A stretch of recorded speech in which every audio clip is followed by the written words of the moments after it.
LL Cool J, right? What was the issue between him and Tupac? Because I seen an interview from LL where he said that he was at this award show and how Tupac got on stage and he snatched the mic away from him.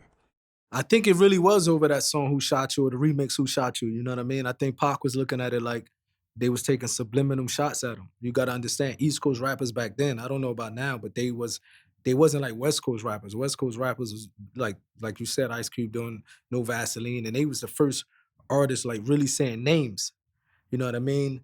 Besides, let me take that back because you did have people like Karis One and them who started this.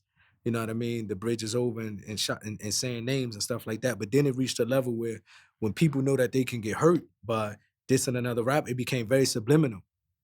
So rappers would say something, it was difficult for it. You know they dissing you, but then they do it so slick where they could say, "No, I wasn't talking about you." They was doing that, and a lot of that time was coming from these East Coast rappers. So Pop was looking at it, you know what I mean, from the "Who Shot You" remix was coming from "Who Shot You," and then you know what I mean. So it was just too cloudy because it was at even if they wasn't dissing them, I think it was all bad timing.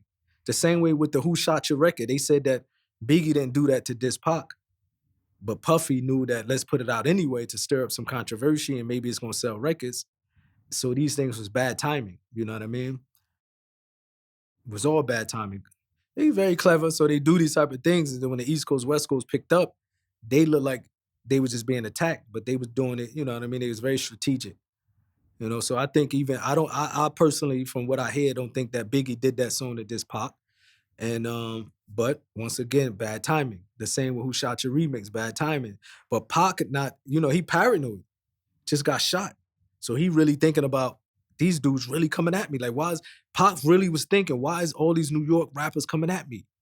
You know what I mean? He really was thinking that they was taking shots at him. And that's why he did so dissing LA. I mean, dissing LL and dissing this person. You know what I mean? Because he was really saying, no, no, they don't, they dissing me on purpose. Crazy, man. But speaking of Who Shot You, right? I seen an interview from Edie where he said that Biggie, he was supposed to be a part of Thug Life. You know about that? Wow. It's crazy. I never heard of that. You know what I mean? That's crazy. I know they had songs together because when I first got it, when I first came around, um, Biggie and Pac was still cool. Like I used to hear them talk about a rapper named Biggie. He just left Atlanta. Biggie just called the house. They had a good relationship. You know what I mean? And they had songs. You know what I mean? When I first came, they had a song like Pac. This is before we was the Outlaws. It was Pac, Biggie, Edie, Castro, and Gaddafi. So they was doing some songs together. You know what I mean? So it might have been true.